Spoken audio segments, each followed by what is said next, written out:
No escaping this.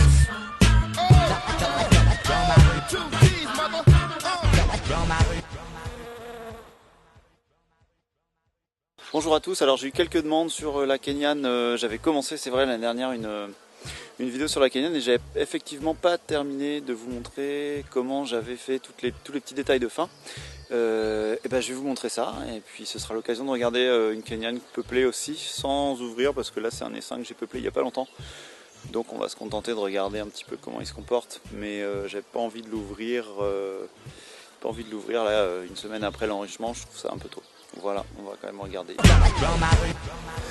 Voilà ma Kenyan terminée. Donc on avait fait le corps comme ça là, on avait fait le corps. Pour le toit je me suis pas trop embêté, j'ai pris c'est juste une tôle, voilà, une tôle Galva. La tôle Galva elle se présente comme ça, voilà, donc j'ai découpé à la meuleuse. Et ça donne quelque chose qui n'est pas trop coupant, hein. Faut repasser un petit coup à 45 degrés pour éviter que ça coupe. Le toit il est posé là, on avait vu comment on faisait les baguettes, voilà. On avait fait une petite rainure hein, à la scie, on avait vu ça pour ficher dedans la cire, pour mettre la cire dedans. Ça c'est une partition, donc c'est ce qui me permet de choisir la taille de ma Kenyan, d'accord, en fonction de la force de la colonie.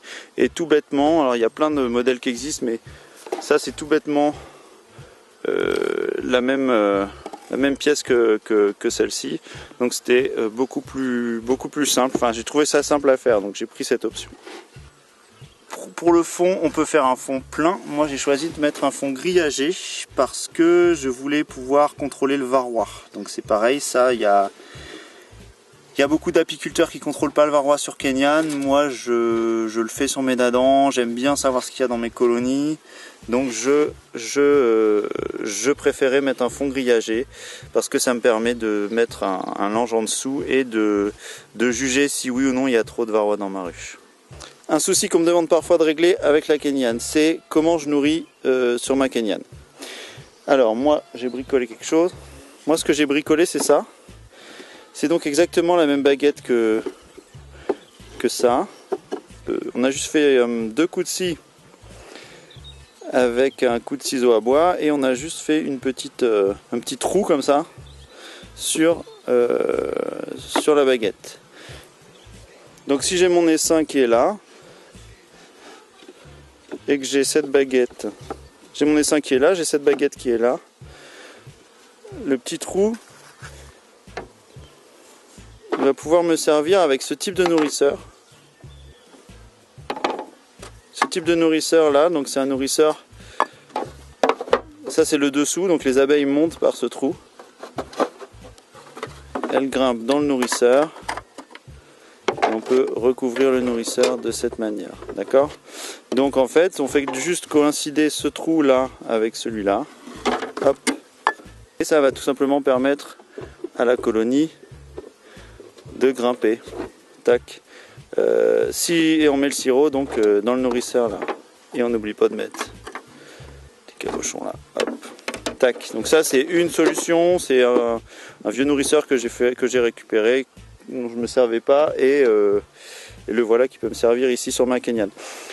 Si on veut mettre un pain de candy, même stratégie. Après sur la Kenyan, la hauteur des barrettes fait que le candy est pas super accessible, surtout s'il y a juste un petit trou. Après si c'est en dépannage, pourquoi pas. Alors là on est sur un autre modèle qui a des mesures un peu différentes. Enfin sur la Kenyan c'est pas un souci. Sur ce modèle là j'ai fait un toit un peu plus élaboré. Donc j'avais ma pièce de bois là arrondie et j'ai mis une petite sauterelle, on appelle ça.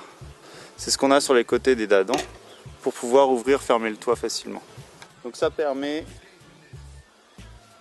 d'avoir un toit qui est accroché en cas de vent, etc. Voilà. Et on le soulève de cette façon là. Bon, pour le plaisir on peut les regarder un peu se balader, hein. Ça c'est quand même assez sympa quand il y a du soleil et de voir que la colonie vit. Ça c'est quand même un des plaisirs d'être apiculteur quoi. Donc voilà pour la Kenyan, j'espère que vous avez eu toutes les infos que vous m'aviez demandé dans les commentaires sur comment je l'avais fini cette petite Kenyan. Sinon vous n'hésitez pas, vous pouvez demander plus, j'essaierai de répondre dans les prochaines vidéos. Écoutez Butinez bien, à bientôt. No escaping this.